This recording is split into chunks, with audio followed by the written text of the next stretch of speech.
Shalom, mis amados hermanos, la enseñanza del día de hoy, los primeros Meshijim y la iglesia de Mashiach.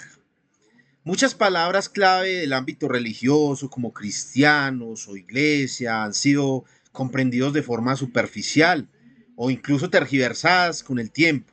La etimología permite volver a su sentido original. Por ejemplo, iglesia proviene del griego eclesia, que significa asamblea convocada, no un edificio, y cristiano era originalmente un término usado por otros para identificar a los seguidores del Mesías, no una etiqueta religiosa como se usa hoy. Estudiar la etimología nos ayuda a recuperar el verdadero propósito y significado de estas palabras, liberándolas de interpretaciones impuestas por tradiciones de hombres o sistemas alejados de su contexto original. En Hebreos 11:26, y se congregaron allí todo un año con la iglesia y enseñaron a mucha gente. Y a los discípulos se les llamó Meshijim por primera vez en Antioquía. Hechos 11:26. Los discípulos del Mesías, los Meshijim, plural en Mashiach, ungido, eran judíos que creían que Yahweh era el Mesías prometido. En Antioquía, una ciudad multicultural y fuera de Judea, estos creyentes comenzaron a incluir gentiles, no judíos, en su comunidad. Y en Hechos 13:1-3 dice, había entonces en la iglesia que estaba en Antioquía profetas y maestros, Bernabé Simón, el que se llamaba Miguel, Lucio de Sirene, Manaén, el que se había criado junto con Herodes, el tetrarca, y Rab Shaul, Pablo, ministrando estos a Yahweh, y ayunando, dijo el Espíritu Santo, apartarme a Bernabé y a Rab Shaul, para que la obra a que los he llamado. Entonces, habiendo ayunado y orado, les impusieron las manos y los despidieron. Hechos 13:1-3. La comunidad entiende que Bernabé y Shaul deben ser enviados como Shligim, es decir, emisarios o apóstoles, para llevar el mensaje del Mesías a otras ciudades. Esto refuerza el carácter misionero del movimiento Meshijim. La quejila de Antioquía se convierte en el primer centro misionero del movimiento, enviando misioneros tanto a judíos como a gentiles. Y en Gálatas 2:11-14 dice, pero cuando Simón Kefá, Pedro, vino a Antioquía, le resistí cara a cara, porque era de condenar, pues antes que viniese algunos de parte de Jacobo, Santiago, comía con los gentiles, pero después que vinieron, se retraía y se apartaba porque tenía miedo de los de la circuncisión. Y en su simulación participaban también los otros judíos, de tal manera que aún Bernabé fue también arrastrado por la hipocresía de ellos. Pero cuando vi que no andaban rectamente conforme a la verdad del Evangelio, dije a Pedro, a Simón Kefá, delante de todos, si tú siendo judío vives como los gentiles y no como judío, ¿por qué obligas a los gentiles a judaizar? Gálatas 2:11-14. Pablo lo confronta en el concilio, porque esta actitud rompía con la verdad del Evangelio, que enseña que la justificación viene por fe, no por las obras de la ley, como la circuncisión. Este conflicto muestra que la iglesia quejila mesiánica estaba aún en proceso de definición. Cómo convivir judíos y gentiles creyentes en el Mesías sin importar costumbres que dividían.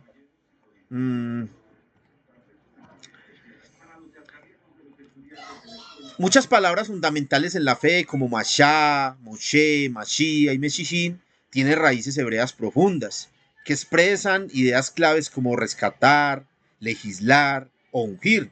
Sin embargo, con el tiempo y las traducciones, estos términos originales fueron reemplazados con conceptos griegos o latinos como Cristo, cristianos e iglesia, que muchas veces desvían o simplifican el sentido original. Conocer la etimología permite volver a las raíces y comprender mejor el propósito y la identidad de los verdaderos ungidos y seguidores de Hamashiach. Mashá, significado, sacar o rescatado. Se refiere a la acción de sacar o rescatar y tiene relación etimológica con el nombre de Moshe, quien fue sacado del agua. Moshe, significado sacado, también identificado como legislador. Es el nombre del hebreo de Moshe. La raíz de este nombre está relacionado con el verbo mashá, sacar, ya que según el relato bíblico fue sacado del Nilo. Mashiach, significado. ungido, persona consagrada. Proviene de la raíz que significa ungir. Es el término hebreo que da origen a la palabra Mesías. Era usado para designar a reyes, sacerdotes y profetas que eran ungidos con aceite como señal de consagración. Meshijín es el plural de Mashá o de Mashiach, palabra hebrea que significa Mesías o ungido. Por tanto, Meshijín se traduce como ungidos, rescatados o seguidores. Esta expresión puede referirse a personas que han sido apartadas o consagradas por Yahweh para cumplir una función especial dentro de su plan. Así, Meshijí no se limita a una figura específica, sino que engloba a todos aquellos que han sido separados o sacados por Yahweh para representarlo, servirlo o extender su propósito entre los hombres. En resumen, la imagen que estás viendo en este momento hace un recorrido etimológico, desde el verbo hebreo que significa sacar hasta el concepto del Mesías y sus seguidores, mostrando cómo están relacionados en el idioma hebreo.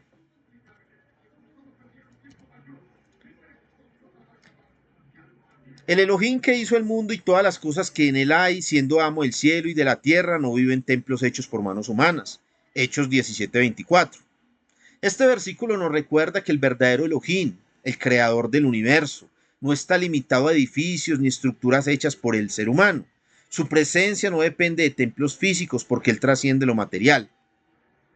Este mensaje nos invita a buscar una relación viva y personal con él, más allá de rituales, lugares o religiones. Lo esencial no es el templo, sino un corazón limpio y dispuesto a hacer su voluntad. En Hechos 17:24, Rab Shaul declara que Elohim no habita en templos hechos por manos humanas, señalando que la presencia divina no está confinada a estructuras físicas. Esto anticipa la revelación de Apocalipsis 21, donde se describe una nueva creación espiritual, un cielo nuevo, una tierra nueva y una ciudad santa que desciende del cielo, preparada por Yahweh mismo. Esta nueva Jerusalén no depende de una construcción terrenal, porque la gloria de Elohim es su lumbrera y el Cordero Mashiach es quien la ilumina. Ya no se necesita templo físico, porque Elohim habita directamente con su pueblo redimido. Así como la comunidad de creyentes en Antioquía rompió las barreras étnicas y religiosas al unificar judíos y gentiles en torno al Mashiach, la nueva Jerusalén es la plenitud de esa unión espiritual, donde ya no hay distinción y donde todas las naciones redimidas caminan a la luz de la verdad. En resumen, Hechos 17:24 nos enseña que el propósito eterno de Yahweh no es levantar templos físicos, sino formar un pueblo espiritual que refleje su luz, viva en su presencia y camine en fidelidad al Cordero, sin depender de estructuras humanas ni de distinciones terrenales. Figura y sombra del modelo celestial. Ahora bien, el punto principal de lo que venimos diciendo es que tenemos tal sumo sacerdote, el cual se sentó a la diestra del trono de la majestad en los cielos, ministro del santuario y de aquel verdadero tabernáculo que levantó Yahweh, y no el hombre, porque todo sumo sacerdote está constituido para presentar ofrendas y sacrificios, por lo cual es necesario que también éste tenga algo que ofrecer. Así que si estuviese sobre la tierra, ni siquiera sería sacerdote, habiendo aún sacerdotes que presenten las ofrendas según la ley, los cuales sirven a los que es figura y sombra de las cosas celestiales, como se le advirtió a Moshe cuando iba a erigir el tabernáculo diciendo: mira, haz todas las cosas conforme al modelo que se te ha mostrado en el monte. Hebreos 8:1-5. Mashiach como sumo sacerdote celestial. Este pasaje presenta a Yahweh, el Mashiach, como el verdadero Kohen Hagadol, sumo sacerdote, que no ministra en el templo terrenal, sino en el santuario celestial.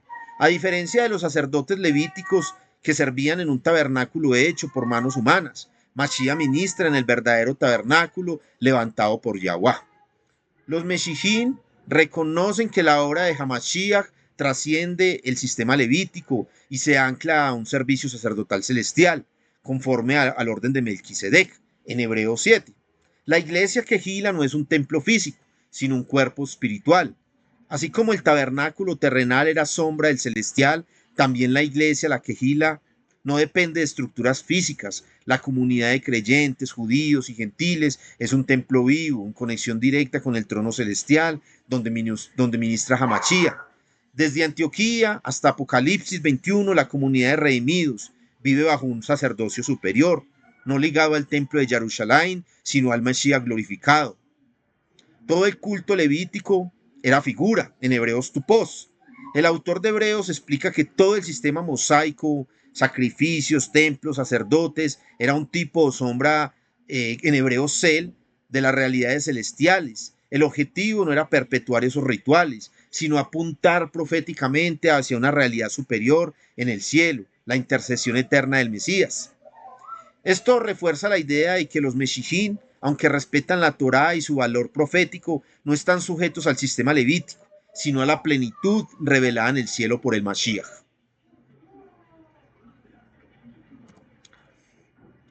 Recordemos que el término iglesia no aparece en el Antiguo Testamento.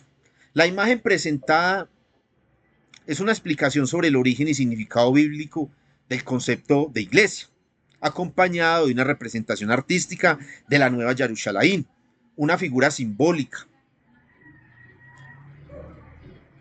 del pueblo de Elohim en gloria, basada en visiones apocalípticas como las del libro de Apocalipsis, capítulo 21 y 22 antes dichas. Entonces, ¿qué es la iglesia? Esta pregunta introduce el enfoque doctrinal y etimológico del concepto. Explicación etimológica. Palabra hebrea, kahal, que significa asamblea, comunidad, congregación.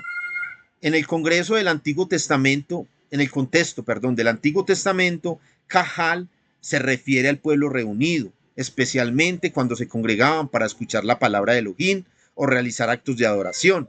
Traducción griega, eclesia, es la palabra usada en el Nuevo Testamento griego para referirse a la iglesia.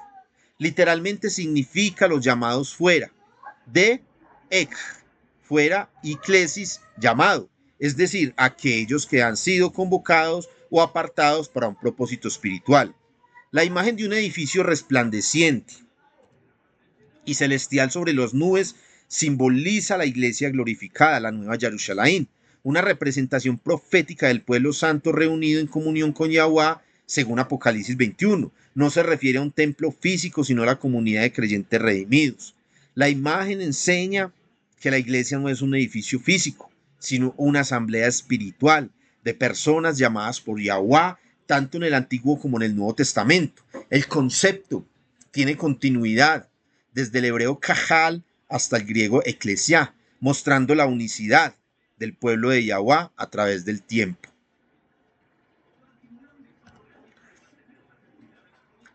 La recopilación de estos versículos bíblicos nos permite construir una imagen clara del origen, mapa, como se ve manifiesto en la figura, persecución y carácter identitario de la primera iglesia primitiva en Jerusalén, formada por creyentes conocidos como los Meshijín, es decir, ungidos o rescatados o seguidores del Mesías.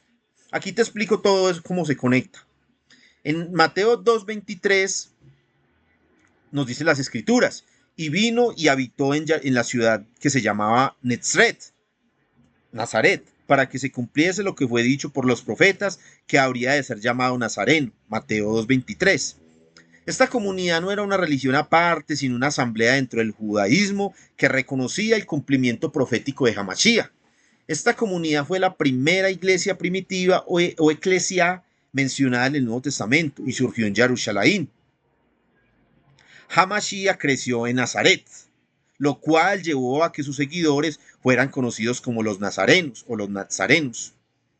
Esto dio identidad al grupo mesiánico, los de Nazaret, identificados tanto por su fe en el Mesías como por su conexión con la figura de Hamashiach. Hasta nuestros días todavía siguen asociados al judaísmo mesiánico. Porque hemos hallado que este hombre es una plaga y promotor de sediciones entre todos los judíos por todo el mundo y cabecilla de la secta de los nazarenos. Es una secta realmente. Hechos 24:5. Los seguidores de Hamashiach eran vistos como una secta disidente del judaísmo tradicional, aunque en realidad seguían asistiendo a sinagogas y vivían como judíos creyentes en el Mesías. El término secta griego, jairesis, implicaba una corriente interna o separada del cuerpo principal. En Hechos 8:1-4 dice: y Saulo, Rab Shaul, consentía en su muerte. En aquel día hubo una gran persecución contra la iglesia que estaba en Jerusalén, y todos fueron esparcidos por las tierras de Yahudá y Shomrón o Samaria, salvo los apóstoles. Y Rab Shaul asolaba la iglesia y, entrando casa por casa, arrastraba a hombres y a mujeres y los entregaba en la cárcel. Hechos 8:1-4. Esta iglesia era la comunidad inicial de los Meshijín en Jerusalén. La persecución liderada por Rab Shaul, Pablo, ante su conversión, obligó a muchos creyentes a esparcirse por Judea y Samaria. Lejos de extinguirla esta dispersión, multiplicó el mensaje y los perseguidos predicaban en nuevas regiones, cumpliendo indirectamente el mandato de hacer discípulos en todas las naciones. Viniendo Hamashiach a la región de Cesarea de Filipo, preguntó a sus discípulos diciendo: ¿Quiénes dicen los hombres que es el Hijo del Hombre? Ellos dijeron: unos, Juan el Bautista; otros, Elías; y otros, Jeremías, o alguno de los profetas. Él les dijo: ¿y vosotros quién decís que soy yo? Respondiendo Simón Kefá, o Pedro, dijo: tú eres el Mashiach, el Hijo del Elohim viviente.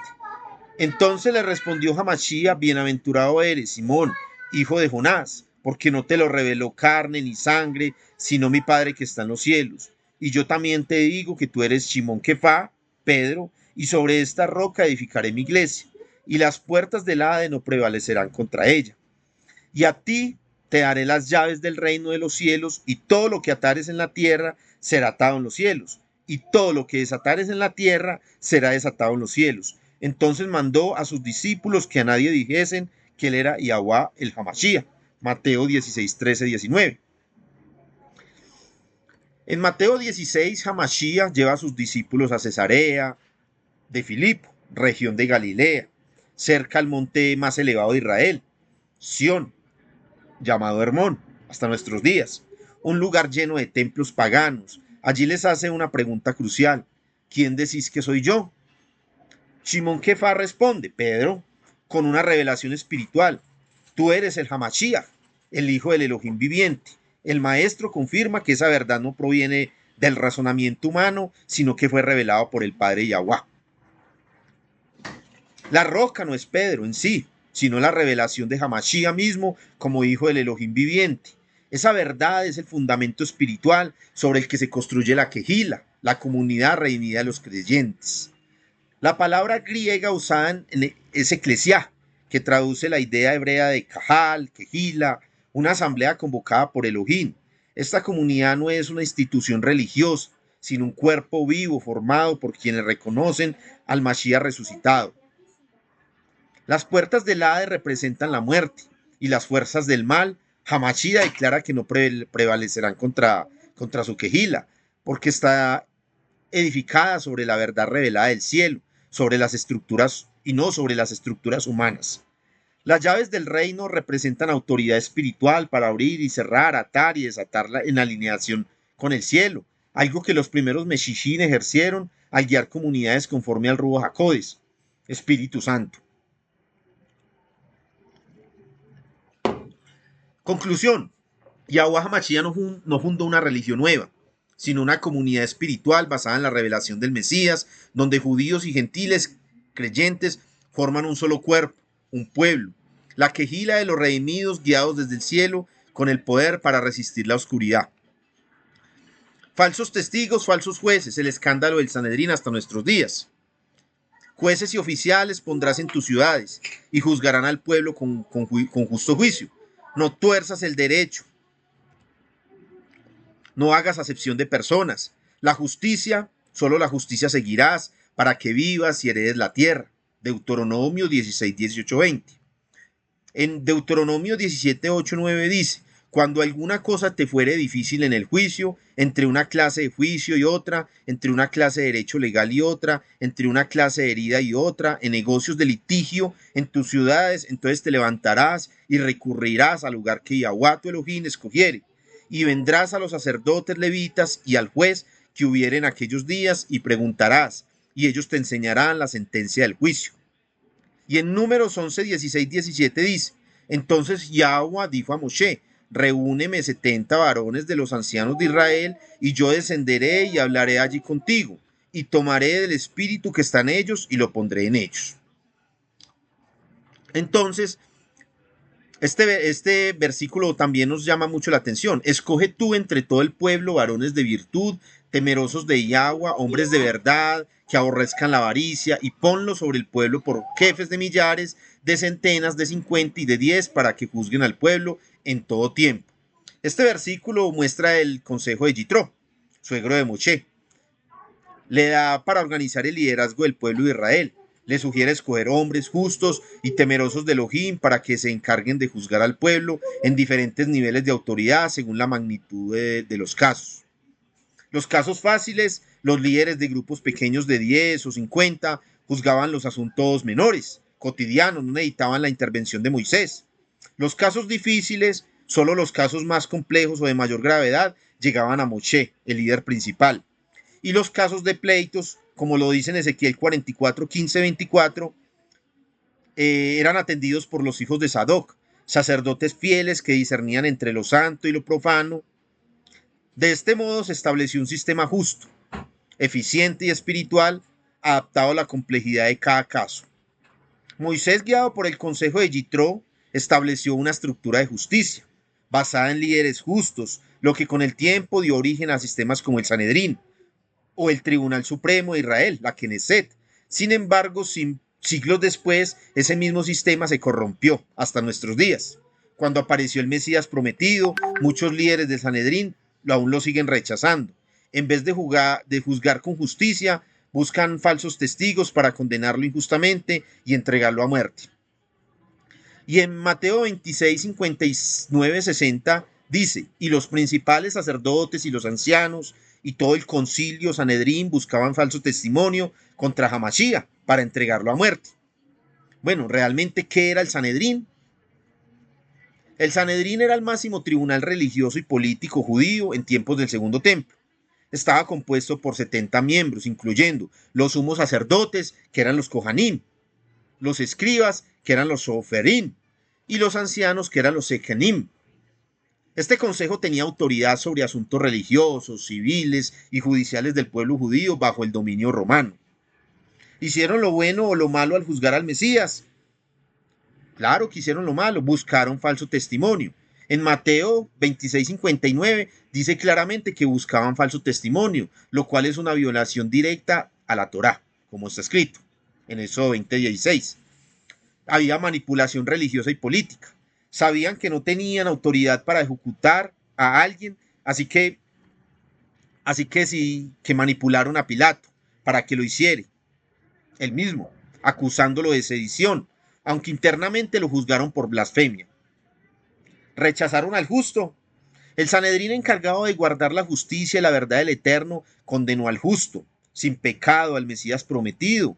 Desde su punto de vista, ellos creían estar defendiendo la pureza doctrinal del judaísmo frente a lo que se consideraba una blasfemia, lo que observamos actualmente en el Estado de Israel. Algunos, como Nicodemo y Joseph de Arimatea, eran miembros del Sanedrín, que no aprobaron esa decisión y más adelante defendieron a Hamashiach. El Sanedrín, llamado a representar la justicia divina, terminó actuando con la injusticia, miedo político y celo religioso mal orientado. Su juicio no fue un acto de defensa de la verdad, sino de rechazo al cumplimiento profético.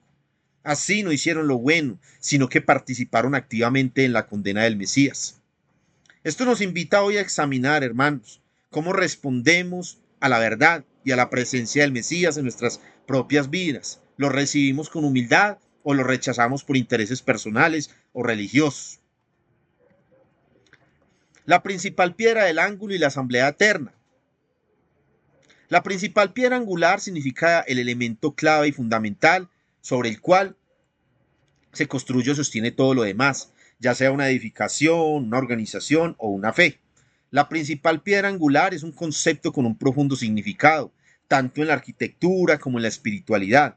En términos arquitectónicos se refiere a la piedra fundamental que se coloca en la esquina de una construcción, sirviendo como base y guía para el resto de la construcción. Es crucial porque determina la posición y estabilidad de todo el edificio. La piedra angular simboliza al Mesías resucitado. Según las escrituras, Hamashiach es la piedra que los constructores rechazaron, o sea, el Sanedrín o la Knesset, en aquel momento y hasta nuestros días, pero que Elohim eligió como base para su asamblea y su pueblo. Como está escrito, he aquí pongo en Sión piedra de tropiezo y roca de caída, y el que creyere en él no se avergonzará. Romanos 9:33. Dice en Salmo 118, 22, 23. La piedra que desecharon los edificadores ha venido a ser cabeza del ángulo. De parte de Yahweh es esto, y es cosa maravillosa a nuestros días. Y en Isaías 28, 16 dice, por tanto, Yahweh el Elohim dice así, he aquí que yo he puesto en Sión por fundamento una piedra, piedra probada, angular, preciosa, de cimiento estable, el que creyere no se apresure. Está escrito en las escrituras. Y en Efesios 2:20 dice, edificado sobre el fundamento de los apóstoles y los profetas, siendo la principal piedra del ángulo, Yahweh el Hamashiach. Los versículos que citamos están profundamente conectados con la figura del Mesías, la cultura hebrea y la arquitectura antigua. La piedra angular era la piedra principal que se colocaba en la esquina de una edificación, como lo hemos dicho. Era la base que definía la posición y dirección de toda la construcción. Estos versículos revelan que Yahweh HaMashiach es la piedra angular, establecida por Yahweh, rechazada por los hombres y por el Sanedrín, hasta nuestros días, como les dije, pero esencial para la redención y la construcción del pueblo eterno y el gobierno justo en la tierra. La asamblea eterna está compuesta por quienes edifican su fe sobre esa piedra viva, y no sobre muros, y no serán avergonzados jamás. Una asamblea, un propósito, un Hamashiach. Este título refuerza tres ideas fundamentales sobre la iglesia. Una asamblea, Cajal, eclesia, la comunidad reunida en torno a la fe y no en templos hechos por manos humanos donde no habita la presencia del Creador. Un propósito, ser un solo cuerpo, edificado para manifestar al Elohim de Israel. Un Hamashiach, centro y cabeza de esa asamblea. Como dicen las escrituras, en 1 Corintios 12, 12, 27. Si lo leen todos, realmente pueden entender qué les estoy explicando en este momento. Porque así como el cuerpo es uno y tiene muchos miembros, pero todos los miembros del cuerpo, siendo muchos, son un solo cuerpo, así también Hamashiach, porque por un solo espíritu fuimos todos bautizados en un cuerpo, sean judíos o griegos, sean esclavos o libres, y a todos se nos dio de beber un mismo espíritu. 1 Corintios 12, 12, 27. Esta cita bíblica enfatiza que la iglesia no está formada por una sola etnia, clase social o cultura. Los Meshijín, los verdaderos creyentes y seguidores del Mesías crucificado, eran originalmente judíos, pero el evangelio se extendió también a los gentiles. Aquí se afirma que todos los creyentes, al ser bautizados en un mismo espíritu, se integran en un solo cuerpo y en un solo espíritu, el cuerpo del Mesías. Y en Efesios 4, 11, 16 nos dice que él mismo constituyó a unos apóstoles, a otros profetas y a otros evangelistas, a otros pastores y maestros, a fin de perfeccionar a los santos para la obra del ministerio, para la edificación del cuerpo de Hamashiach. Este pasaje bíblico habla de los dones y ministerios dados por el Mesías para fortalecer la comunidad. Esta estructura espiritual no es jerárquica en sentido mundano, sino funcional para el crecimiento en unidad, verdad y amor. Los Meshijín ejercían estos roles dentro del cuerpo para edificarlo, sin crear una institución religiosa separada. Y en 1 Corintios 11:24 nos dice, y habiendo dado gracias, lo partió y dijo, tomad, comed, esto es mi cuerpo que por vosotros es partido. Haced esto en memoria de mí. Durante la última cena, Hamashiach establece el símbolo de la comunión con él, mediante el ején. Esto refuerza la idea de que la comunidad de creyentes es su cuerpo. Comer de ese cuerpo, de ese lején, de ese pan, simboliza unidad espiritual con el Mesías y con su asamblea, la quejila, la iglesia. Hermanos, los Meshijín no fundaron una nueva religión, sino que eran una comunidad espiritual que entendía que Hamashiach era el cumplimiento de las escrituras. La iglesia eclesiá era el nuevo Israel espiritual, una comunidad transformada por el Espíritu Santo, por el Ruach HaKodesh. La cena de Hamashiach prometido y redimido era un recordatorio constante de su unidad y llamado a la verdad en amor y arrepentimiento.